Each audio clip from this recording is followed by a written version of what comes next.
예레미야 20장 1절에서 6절 말씀입니다. 임멜의 아들 제사장 바수울은 여호와의 성전의 총감독이라. 그가 예레미야의 이 일 예언함을 들은지라. 이에 바수울이 선지자 예레미야를 때리고 여호와의 성전에 있는 베냐민 문 위층에 목에 씌우는 나무 고랑으로 채워두었더니, 다음날 바수울이 예레미야를 목에 씌우는 나무 고랑에서 풀어주매 예레미야가 그에게 이르되, 여호와께서 내 이름을 바수울이라 아니하시고 마골 미사빕이라 하시느니라.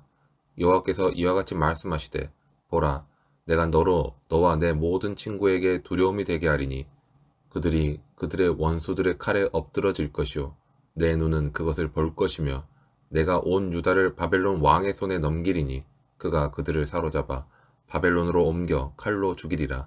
내가 또 이 성읍의 모든 부와 그 모든 소득과 그 모든 귀중품과 유다 왕들의 모든 보물을 그 원수의 손에 넘기리니 그들이 그것을 탈취하여 바벨론으로 가져가리라. 바수우라, 너와 내 집에 사는 모든 사람이 포로되어 옮겨지리니 내가 바벨론에 이르러 거기서 죽어 거기 묻힐 것이라. 너와 너의 거짓 예언을 들은 내 모든 친구도 그와 같으리라 하셨느니라. 때로는 우리가 거짓말로 자신에게 따갑게 충고해주는 사람을 고맙게 생각한다고 말할 때가 있습니다. 그런데 자신에 대해서 좋지 않은 말을 하는 사람을 진정으로 좋아하는 사람은 아마 없을 것입니다. 그런 의미에서도 선지자 예레미야가 전하는 말씀을 당시 유다 백성들이나 특별히 그 당시 종교 지도자들이 좋아했을 리는 없을 것입니다. 예레미야가 선지자로 활동하던 당시에는 성전에서 선지자 행세를 하면서 소란을 피우는 사람들과 정신이 온전하지 못한 사람들이 꽤 있었던 것으로 여겨집니다. 그리고 성전에서 소란을 피우는 사람들에게 당시의 관리자들은 목에 고랑을 채우거나 때리고 풀어주는 방식으로 벌을 주었습니다. 당시 성전의 감독들은 그런 사람들을 잡아다가 목에 나무 고랑이나 쇠고랑을 채우기도 했었는데, 바수울은 그런 일을 하는 사람들의 총책임자였습니다. 여기에서 바수울이란 이름의 의미는 호루스의 아들이라는 의미였는데 애굽의 신의 이름을 딴 이름이었습니다. 그 아버지 임멜도 제사장이었을 텐데 아들의 이름을 이렇게 지은 것을 보면 그 당시 사람들의 영적인 분별력이 얼마나 형편없었는지를 알게 되는 부분이라 할 수 있습니다. 특히나 목에 고랑을 차는 것은 주로 전쟁 포로들이 당하는 일이었습니다. 바수울은 예레미야가 성전을 소란하게 하는 자가 아니라는 사실을 알면서도 그를 모욕하기 위해 예레미야에게 성전에 있는 베냐민 문 위층에 목에 씌우는 나무 고랑을 채웠습니다. 예레미야를 결박해두고 성문을 드나드는 많은 사람들의 조롱거리가 되게 한 것입니다.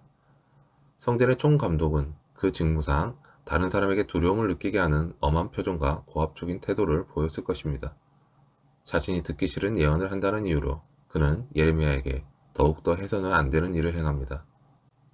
그래서인지 하나님께서는 바수울이 사방이 두려워함이라는 뜻의 마골 미사빕으로 불릴 것이라고 하십니다. 마골 미사빕은 두려움으로 둘러싸여서 도망할 수 없게 된다는 의미였고, 나중에 바벨론이 유다를 침략해 올 때 그도 그렇게 무서운 환란을 겪게 될 것이라는 의미에서 말하는 것이었습니다.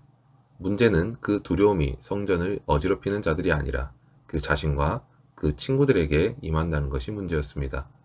하나님께서는 바수울이 예레미야에게 한 행위가 곧 바벨론이 예루살렘에게 할 행위가 될 것이라고 선언하십니다.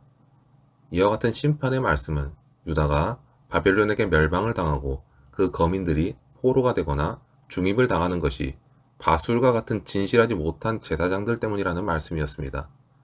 바수울은 하나님의 말씀을 정직하게 전하는 예레미야를 욕보이기 위해서 그를 붙잡아 폭행하였는데, 이것은 그의 친구들이 바벨론의 칼에 죽게 될 것을 확증하는 행위가 되었습니다. 예루살렘의 모든 재물은 바벨론에 탈취당할 것이고, 바수울을 포함한 모든 사람들, 특히 그의 가르침을 들은 자들이 모두 포로가 되어 바벨론으로 끌려갈 것이고, 바수울은 바벨론에서 죽어서 거기 묻힐 것이라 하십니다. 우리는 하나님의 말씀을 들을 때 그 말씀이 나를 향한 하나님의 말씀으로 들을 것인지, 아니면 내가 원하는 말씀이 아니기 때문에 나의 귀를 닫을 것인지를 순간적으로 선택합니다.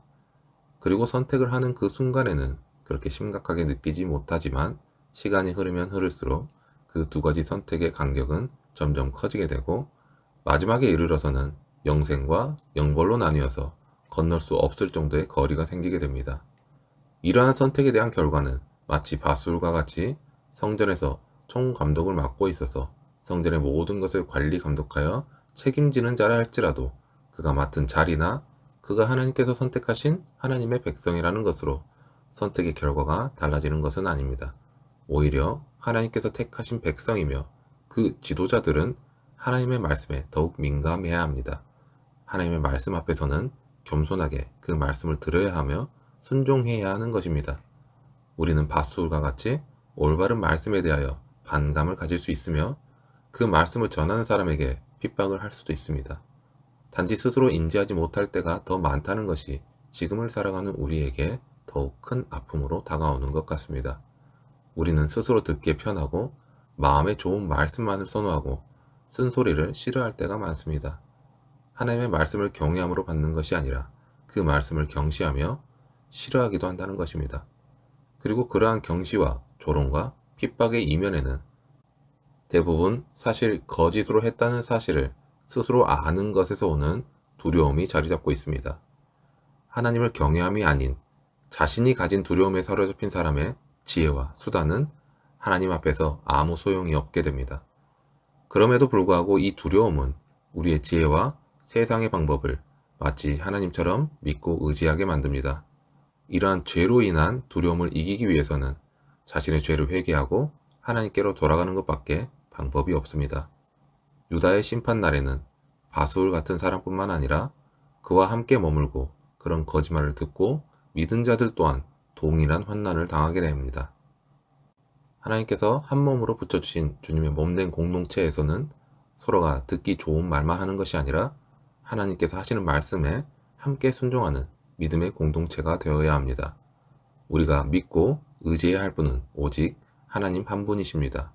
돈이나 권력 그리고 능력과 인맥과 같은 스스로가 믿고 의지할 수 있다고 여기는 것들은 그것이 아무리 스스로에게 든든하게 여겨진다 하여도 결국에는 아무것도 아니라는 것이 드러나게 될 것입니다. 오늘 하루도 하나님께서 주시는 자리에 어떤 방식으로 나아가야 하는지 또한 말씀 앞에서 어떤 태도로 나아가야 하는지 다시 한번 말씀 앞에 비춰보는 하루가 되시길 바랍니다. 우리는 오직 살아계신 하나님을 바라보아야 하며 살아계신 주님을 닮아가는 신앙의 길로 나아가야 합니다. 오늘 하루도 주님과 동행하며 주님을 닮아가는 우리 모두가 되기를 소망합니다.